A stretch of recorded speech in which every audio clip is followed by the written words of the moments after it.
Hello ಎಲ್ರಿಗೂ ನಮಸ್ಕಾರ. Welcome back to mixed meal with Mahalakshmi YouTube channel. ಮಸಾಲೆ ಏನು ತುಂಬ ರುಬ್ಬದೆ ಸಿಂಪಲ್ಲಾಗಿ ಟೊಮೆಟೊ ಬಾತ್ನ ಹೇಗೆ ಮಾಡೋದು ಅಂತ ತೋರಿಸ್ತಾ ಇದ್ದೀನಿ. ಬ್ಯಾಚುಲರ್ಸು ಬಿಗಿನರ್ಸು ಯಾರು ಬೇಕನ್ನ ಟ್ರೈ ಮಾಡ್ಬೋದು. ತುಂಬ ಸುಲಭವಾಗಿ ಮಾಡ್ಕೊಬೋದು ಫಟಾಫಟ್ ಅಂತ. ಇದ್ರ ಜೊತೆ ಸೂಪರ್ ಕಾಂಬಿನೇಷನ್ ಆಗಿರೋ ಕಾಯಿ ಚಟ್ನಿನೂ ತೋರಿಸ್ತಾ ಇದ್ದೀನಿ. ಹಾಗಾದರೆ ರೆಸಿಪಿ ಸ್ಟಾರ್ಟ್ ಮಾಡೋಣ. ಫಸ್ಟು ಈ ಥರ ಒಂದು ಬೌಲಿಗೆ 1.5 ಗ್ಲಾಸಷ್ಟು ಅಕ್ಕಿನ ನೆನೆಸಿಟ್ಕೊತಾ ಇದ್ದೀನಿ. ನೀವು ಯಾವುದೇ ರೈಸ್ ಬಾತ್ ಮಾಡಬೇಕಾದ್ರೆ ಅಕ್ಕಿನ ಫಸ್ಟೇ ನೆನೆಸಿಟ್ಕೊಳ್ಳೋದ್ರಿಂದ ಅನ್ನ ತುಂಬ ಉದ್ರುದ್ರಾಗುತ್ತೆ. ಸೊ ಹಾಗಾಗಿ ನಾನು ಇದನ್ನು ನೀಟಾಗಿ ವಾಶ್ ಮಾಡಿ ನೆನೆಯೋಕ್ಕೆ ಬಿಡ್ತಾಯಿದ್ದೀನಿ. ಇದಕ್ಕೊಂದು ಚಿಕ್ಕದಾಗಿ ತುಂಬ ಮಸಾಲೆ ಏನೂ ಇಲ್ಲ, ಸಿಂಪಲಾಗಿ ಒಂದು ಮಸಾಲೆ ರುಬ್ಕೊಳ್ಳೋಣ. 2 ಟೇಬಲ್ ಸ್ಪೂನ್ ಆಗುವಷ್ಟು ಕಾಯಿ, ಶುಂಠಿ, ಬೆಳ್ಳುಳ್ಳಿ, 2 ಬ್ಯಾಡಗೆ ಮೆಣಸಿನ್ಕಾಯಿ ಹಾಕ್ತಾಯಿದ್ದೀನಿ ಕಲರ್ಗೋಸ್ಕರ. ಟೊಮೆಟೊ ಬಾತು ನ್ಯಾಚುರಲ್ಲಾಗಿ ಕೆಂಪುಗೆ ಬರಬೇಕು ಅಂದರೆ ಈ ಥರ 2 ಬ್ಯಾಡಗೆ ಮೆಣಸಿನ್ಕಾಯಿ ಹಾಕ್ಕೊಳ್ಳಿ, 2 ಟೊಮ್ಯಾಟೊ, ಸ್ವಲ್ಪ ಕೊತ್ತಂಬರಿ, ಸ್ವಲ್ಪ ಪುದೀನ ಹಾಕಿ ನೀರೇನು ಹಾಕದೆ ರುಬ್ಕೊಬೇಕು. ಟೊಮೆಟೊದಲ್ಲೇ ನೀರಿರೋದ್ರಿಂದ ಇದು ನೀಟಾಗೆ ಇಷ್ಟು ಗ್ರೈಂಡ್ ಆದರೆ ಸಾಕಾಗುತ್ತೆ. ಈ ಥರ ಪೇಸ್ಟ್ ಆಗಬೇಕು. ಇಷ್ಟಾದಮೇಲೆ ಇದನ್ನು ಸೈಡಿಗೆ ಎತ್ತಿಟ್ಟು ಗ್ಯಾಸ್ ಮೇಲೆ ಒಂದು ಕುಕ್ಕರ್ ಇಟ್ಟು ಅದಕ್ಕೆ ನಾನು 2 ಟೇಬಲ್ ಸ್ಪೂನ್ ಆಗುವಷ್ಟು ಆಯಿಲ್ ಹಾಕ್ಕೊತಾ ಇದ್ದೀನಿ. ಆಯಿಲ್ ಕಾಯ್ದಾದ್ಮೇಲೆ ನೀವು ಬಿರಿಯಾನಿಗೆ ಹಾಕೋ ಅಂತಹ ಓಲ್ ಗರಂ ಮಸಾಲಗಳು ಹಾಕ್ಕೊಬೋದು. ನಿಮ್ಗೆ ಯಾವ ಫ್ಲೇವರ್ ಇಷ್ಟನೋ ಆ ಫ್ಲೇವರ್ ಹಾಕ್ಕೊಳ್ಳಿ. ನಾನಿಲ್ಲಿ ಚಕ್ಕೆ, ಲವಂಗ, ಏಲಕ್ಕಿ ಆ ಥರ ಹಾಕ್ಕೊಂಡಿದ್ದೀನಿ. ಒಂದು ದೊಡ್ಡದು ಈರುಳ್ಳಿನ ಈ ಥರ ಸ್ಲೈಸಾಗಿ ಕಟ್ ಮಾಡಿ ಸೇರಿಸ್ತಾ ಇದ್ದೀನಿ. 1.5 ಗ್ಲಾಸ್ ಅಕ್ಕಿಗೆ 3 ಜನ ಹೊಟ್ಟೆ ತುಂಬ ಊಟ ಮಾಡ್ಬೋದು. ನಾನಿಲ್ಲಿ 3 ಹಸಿಮೆಣ್ಸಿನ್ಕಾಯಿನ ಮಧ್ಯಕ್ಕೆ ಸೀಳಿ ಹಾಕ್ಕೊತಾ ಇದ್ದೀನಿ. ಈರುಳ್ಳಿ ಕಲರ್ ಸ್ವಲ್ಪ ಚೇಂಜ್ ಆಗಬೇಕು. ನೀವು ಯಾವುದೇ ಥರ ರೈಸ್ ಬಾತ್ ಮಾಡಬೇಕಾದ್ರೆ ಈರುಳ್ಳಿ ಕಲರ್ ಸ್ವಲ್ಪ ಗೋಲ್ಡಿಶ್ ಕಲರ್ ಬರಬೇಕು. ಅಲ್ಲಿಗಂಟ ಚೆನ್ನಾಗಿ ಫ್ರೈ ಮಾಡಿದ್ರೆ ನಾವು ಮಾಡೋ ರೈಸ್ ಬಾತು ತುಂಬ ಫ್ಲೇವರ್ಫುಲ್ಲಾಗಿರುತ್ತೆ. ರುಬ್ಬಕ್ಕೆ 2 ಟೊಮೆಟೊ ಹಾಕ್ಕೊಂಡಿದ್ದೀನಿ. ಇವಾಗ ಒಗ್ಗರಣೆಗೆ 1 ಟೊಮೆಟೊನ ಕಟ್ ಮಾಡಿ ಸೇರಿಸ್ತಾ ಇದ್ದೀನಿ. ಟೊಮೆಟೊ ಬಾತಲ್ಲಿ ಮಧ್ಯೆ ಟೊಮೆಟೊ ಸಿಕ್ಕುರೇ ಫ್ಲೇವರು ಟೇಸ್ಟು ಅಲ್ವಾ. ಹಾಗಾಗಿ 1 ಮೀಡಿಯಮ್ ಸೈಜ್ದು ಟೊಮೆಟೊನ ಹಾಕಿ ಟೊಮೆಟೊ ಸಾಫ್ಟ್ ಆಗೋ ಗಂಟ ಫ್ರೈ ಮಾಡಬೇಕು. ಇದ್ರ ಮಧ್ಯದಲ್ಲಿ ನಾನು ಹಸಿ ಬಟಾಣಿ ಇತ್ತು, ಸೊ ಹಸಿ ಬಟಾಣಿನ ಸೇರಿಸ್ತಾ ಇದ್ದೀನಿ. ಹಸಿ ಬಟಾಣಿ ಇಲ್ಲ ಅಂದರೆ ನೈಟೇ ಒಣ ಬಟಾಣಿನ ನೆನೆಸಿ ಹಾಕೋದ್ರಿಂದ ಟೊಮೆಟೊ ಬಾತು ಫ್ಲೇವರ್ಫುಲ್ಲಾಗಿರುತ್ತೆ. ನಾವು ಯಾವುದೇ ಥರ ಇಂಗ್ರೀಡಿಯೆಂಟ್ಸ್ ಅಂದರೆ ಯಾವುದೇ ಥರ ತರಕಾರಿ ಹಾಕಲ್ಲ. ಸೊ ಹಾಗಾಗಿ ಇಲ್ಲಿ ಹಸಿ ಬಟಾಣಿ ಹಾಕಿ ಟೊಮೆಟೊ ಬಾತ್ ಮಾಡೋದ್ರಿಂದ ಸ್ವಲ್ಪ ಟೇಸ್ಟಾಗಿರುತ್ತೆ. ಮತ್ತು ನಾವು ರುಬ್ಬಿರೋ ಅಂತಹ ಮಸಾಲೆನೂ ಸೇರಿಸ್ತಾ ಇದ್ದೀನಿ. ಟೊಮೆಟೊ ನೋಡ್ತಾ ಇದ್ದೀರಾ ತುಂಬ ಸಾಫ್ಟಾಗಿದೆ. ಸಾಫ್ಟ್ ಆದಮೇಲೆ ನಾವು ರುಬ್ಬಿರೋ ಅಂತಹ ಮಸಾಲೆನ ಫ್ರೈ ಮಾಡಬೇಕು. ಮಸಾಲೆಯಲ್ಲಿರೋ ಮೇಲೆಲ್ಲ ಹೋಗಬೇಕು. ನಾವು ಯಾವುದೇ ಥರ ಮಸಾಲೆನ ಫ್ರೈ ಮಾಡಿ ಹಾಕಿಲ್ಲ.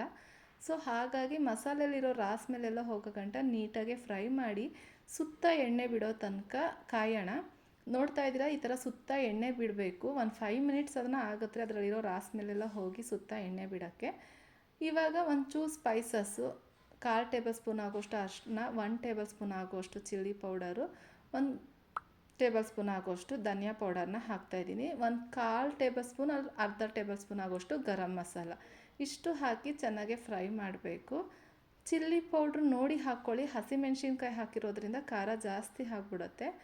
ಇದು ಫ್ರೈ ಆಗೋಕ್ಕೆ ಸ್ವಲ್ಪ ಗಟ್ಟಿ ಆಗುತ್ತೆ, ಇಲ್ಲ ತಳ ಅಂಟುತ್ತೆ ಅಂತ ನಾನಿಲ್ಲಿ 1 ಟೇಬಲ್ ಸ್ಪೂನ್ 2 ಟೇಬಲ್ ಸ್ಪೂನ್ ಆಗೋಷ್ಟು ನೀರು ಹಾಕ್ಕೊಂಡು ಫ್ರೈ ಮಾಡಿ ಆಮೇಲೆ ಒಂದು ಅರ್ಧ ಗ್ಲಾಸಷ್ಟು ನೀರು ಹಾಕ್ಕೊತಾ ಇದ್ದೀನಿ. ಯಾಕಂದರೆ ಮಸಾಲೆಯಲ್ಲಿರೋ ಈ ಥರ ಎಣ್ಣೆ ಬಿಡಬೇಕು. ಹಾಗಾಗಿ ಒಂದು ಅರ್ಧ ಗ್ಲಾಸಷ್ಟು ನೀರು ಹಾಕಿ ಚೆನ್ನಾಗಿ ಫ್ರೈ ಮಾಡಿ ಸುತ್ತ ಎಣ್ಣೆ ಬಿಡಬೇಕು. ಎಣ್ಣೆ ಬಿಟ್ಟ ಮೇಲೆ ನಾವು 1:2 ರೇಷ್ಯೋ ಥರ ನಾನು 1.5 ಗ್ಲಾಸ್ ಅಕ್ಕಿಗೆ 2.5 ಗ್ಲಾಸ್ ಅಷ್ಟೇ ನೀರು ಹಾಕ್ತಾ ಇರೋದು. ಯಾಕಂದರೆ ಕುಕ್ಕರಲ್ಲಿ ಮಾಡೋದ್ರಿಂದ ನಾನೊಂದು ಅರ್ಧ ಗ್ಲಾಸ್ ನೀರು ಕಡಿಮೆ ಹಾಕ್ಕೊತಾ ಇದ್ದೀನಿ. ನೀವು ಕರೆಕ್ಟಾಗಿ ಹಾಕ್ಕೊಂಡ್ರೆ ನಿಮ್ಮ ಮನೇಲಿ ರೈಸ್ ಹೇಗೆ ಮಾಡ್ತೀರೋ ಅದೇ ಥರ ನೀರು ಹಾಕ್ಕೊಬೇಕು.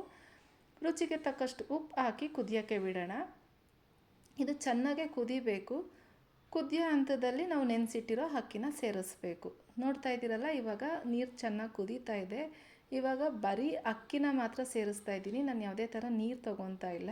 ಯಾಕಂದರೆ ನಾವು ಕರೆಕ್ಟಾಗಿ ನೀರು ಹಾಕಿರೋದ್ರಿಂದ ಅಕ್ಕಿ ಮಾತ್ರ ಸೇರಿಸಿದ್ರೆ ಸಾಕಾಗತ್ತೆ. ಅಕ್ಕಿನ ಚೆನ್ನಾಗೆ ಒಂದು ಮಿಕ್ಸ್ ಮಾಡಿ ಕುದಿಯೋಕ್ಕೆ ಬಿಡೋಣ.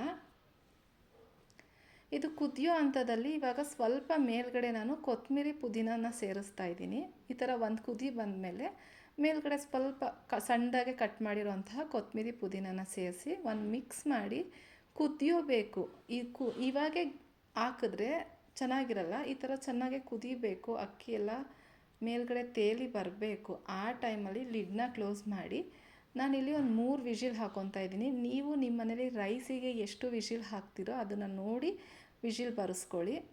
ಇದು ವಿಷಿಲ್ ಬರೋ ಅಷ್ಟರಲ್ಲಿ ಇದಕ್ಕೆ ಸೂಪರ್ ಕಾಂಬಿನೇಷನ್ ಆಗಿರೋ ಒಂದು ತೆಂಗಿನಕಾಯಿ ಚಟ್ನಿ ಮಾಡ್ಕೊಳ್ಳೋಣ. ನಾನಿಲ್ಲೊಂದು 4 ಟೇಬಲ್ ಸ್ಪೂನ್ ಆಗುವಷ್ಟು ತೆಂಗಿನಕಾಯಿ, ಒಂದು 3 ಟೇಬಲ್ ಸ್ಪೂನ್ ಆಗುವಷ್ಟು ಕಡಲೆಪಪ್ಪು, ಖಾರಕ್ಕೆ ಅನುಗುಣವಾಗಿ ಹಸಿಮೆಣಸಿನ್ಕಾಯಿ, 2 ಎಸಳು ಬೆಳ್ಳುಳ್ಳಿ, ಒಂದು 1/4 ಇಂಚಷ್ಟು ಶುಂಠಿ, ಸ್ವಲ್ಪ ಪುದೀನ, ಸ್ವಲ್ಪ ಕೊತ್ತಂಬರಿ ಸೊಪ್ಪು ಇದು ಹಾಕಿ, ಬೇಕು ಅಂದರೆ ರುಚಿಗೆ ತಕ್ಕಷ್ಟು ಉಪ್ಪು, ಬೇಕು ಅಂದರೆ ಹುಣ್ಸೆಹಣ್ಣು ಹಾಕೊಬೋದು. ನಾನಿಲ್ಲಿ ಫ್ಲೇವರ್ಗೋಸ್ಕರ ಒಂದು ಚಿಕ್ಕದಾಗಿ ಇಷ್ಟು ಹುಣ್ಸೆಹಣ್ಣು ಹಾಕಿದ್ದೀನಿ.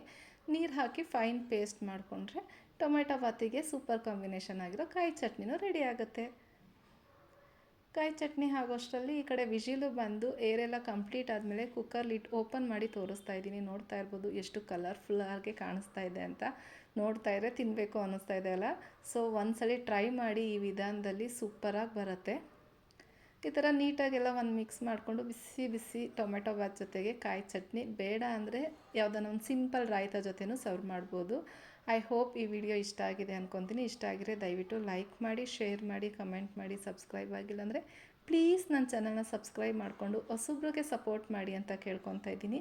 ಇದೇ ಥರ ಸಿಂಪಲ್ ಆ್ಯಂಡ್ ಟೇಸ್ಟಿ ರೆಸಿಪಿಯೊಂದಿಗೆ ಮತ್ತೆ ಸಿಗ್ತೀನಿ. Thank you for watching. ಇದೇ ಥರ ಸಿಂಪಲ್ ರೆಸಿಪಿಗೆ mixed meal with Mahalakshmi YouTube ಚಾನಲ್ನ ವಾಚ್ ಮಾಡಿ. Thank you. Keep supporting. Bye.